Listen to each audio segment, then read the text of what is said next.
Hello everyone, welcome to Ekta institute.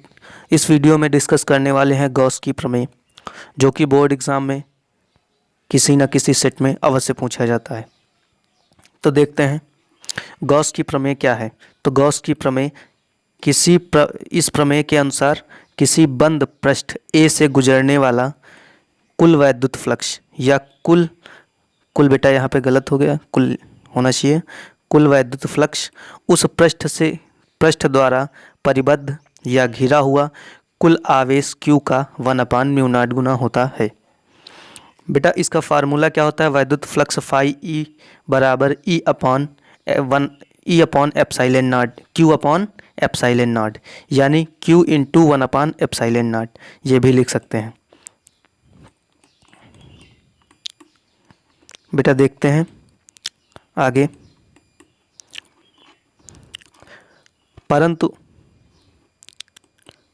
बंद पृष्ठ ए से बद्ध कुल वैद्युत फ्लक्स, बेटा ये भी फार्मूला होता है फाई ई बराबर, इसको बोलते हैं हालो integral E dot D A vector, और इंटीग्रेशन ए और बराबर Q अपॉन एप्साइलन नॉट, ये फार्मूला लिख देंगे। गॉस की प्रमेय अगर पूछ रहा है गॉस की प्रमेय से क्या तात्पर्य है या गॉस की प्रमेय का उल्लेख कीजिए। अगर उल्लेख करने को कह रहा है यानी 3 नंबर में है या 5 नंबर में है तो पूरा डेरिवेशन करेंगे, या 2 नंबर में आ रहा है या 1 नंबर में तो केवल इतना ही डेरिवेशन करके छोड़ देंगे। देखते हैं आगे इसका पूरा डेरिवेशन कैसे क्या आता है। बेटा पहले तो इस प्रकार चित्र बना लेंगे जो गिवन है।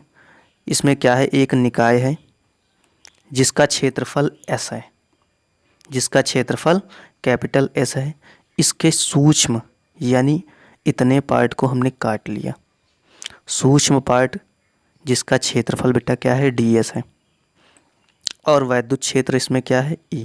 वैद्युत क्षेत्र और क्षेत्रफल के बीच एंगल क्या बनना है बेटा? थीटा।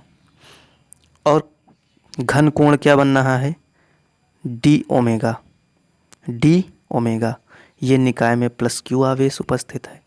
तो इसको इस तरीके से चित्र बना लेंगे। उसके बाद क्या लिखेंगे बेटा? ये हिंदी सबको कठिन लगती है लिखने में, हिंदी उसी प्रकार लिखेंगे जैसे कि आप चित्र बनाया, चित्र में मेंशन है। तो माना किसी बिंदु आवेश, ये देखो लिखा है ना, जिसका परिमाण Q है, जो R त्रिज्या के एक गॉसियन पृष्ठ, बेटा R भी त्रिज्या दिए है, R त्रिज्या के एक गॉसियन पृष्ठ है। अतः हम पृष्ठ के किसी बिंदु P पर अवयव पृष्ठ क्षेत्रफल की कल्पना करते हैं। बेटा इस प्रकार ये जो ब्लैक कलर में गिवन है ये अवयव क्षेत्रफल यानी सूक्ष्म क्षेत्रफल की कल्पना करते हैं, जो वैद्युत क्षेत्र की दिशा से थीटा कोण बनाता है। बेटा ये देखो वैद्युत क्षेत्र की दिशा है, इससे थीटा कोण बना रहा है। अब इसके बाद मेन डेरिवेशन अब चालू होता है। ये तो थ्योरी हो गई, और थ्योरी बिल्कुल सरल होती है बेटा, चित्र जैसे बनाते हैं उसी प्रकार थ्योरी लिख देते हैं। तो देखते हैं आगे चित्र में, जहाँ पे बेटा बिंदु P था वहीं से देखेंगे बिंदु P से गुजरने वाला वैद्युत फ्लक्स। तो बेटा जैसे कि फाई ई बराबर अभी फार्मूला पढ़ा है, फाई ई बराबर क्या होता है? E डॉट ds मतलब क्षेत्रफल ये बेटा होता है।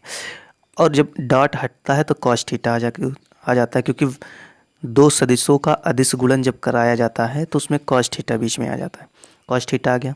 बिंदु आवेश प्लस Q के कारण बिंदु P पर उत्पन्न वैद्युत क्षेत्र की तीव्रता, बेटा वैद्युत क्षेत्र की तीव्रता का फार्मूला क्या होता है? E बराबर 1/4 epsilon not into Q upon R square. ये फार्मूला हो गया, मतलब E का सूत्र हो गया, और E का जो वैल्यू आई है उसको यहाँ पे हम पुट कर देंगे, रख देंगे। देखते हैं बेटा,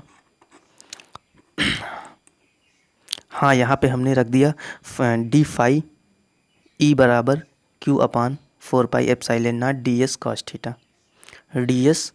थीटा। अब हम लोग क्या करेंगे, यहाँ से R स्क्वायर जो है, R स्क्वायर और ds कॉस थीटा, ये जो होता है बेटा घन कोण होता है, घन कोण का मान यानी डी ओमेगा का मान होता है। तो ये डी ओमेगा इसके प्लेस पे रख देंगे, ds cos theta upon R square के प्लेस पे। इस प्रकार बेटा इसको हमने अलग कर लिया, ds cos theta upon R square को अलग कर लिया, यहाँ पे हम डी ओमेगा रख देंगे। किससे? घन कोण की परिभाषा से बेटा।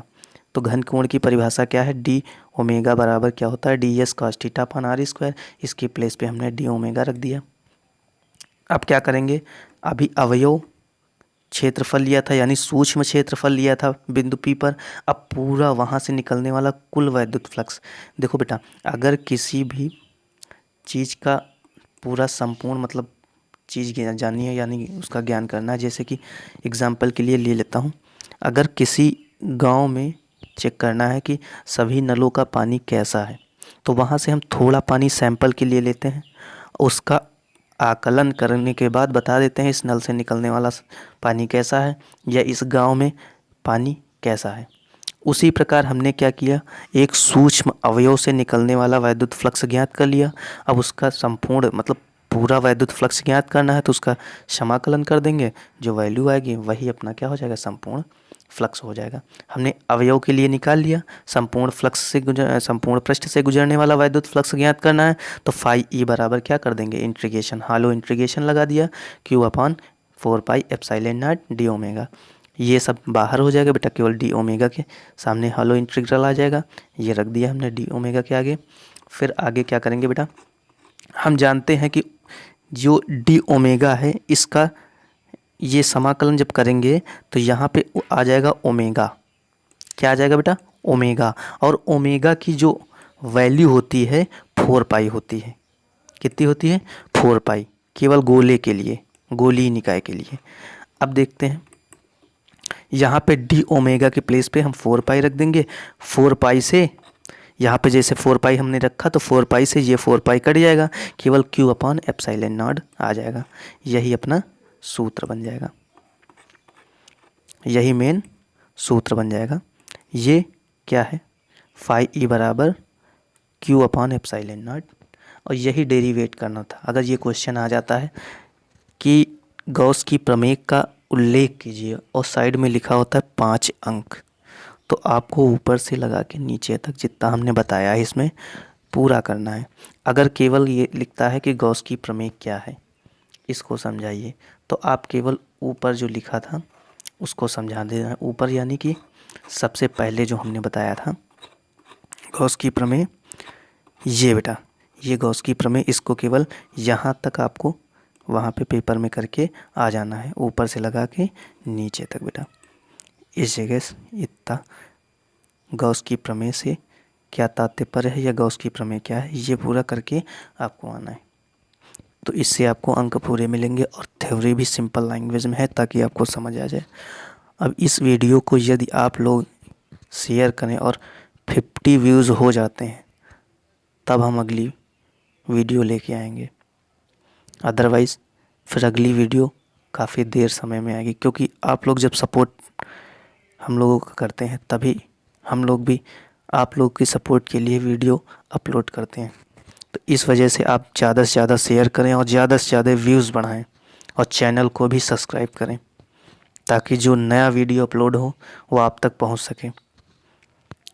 Thank you for watching video.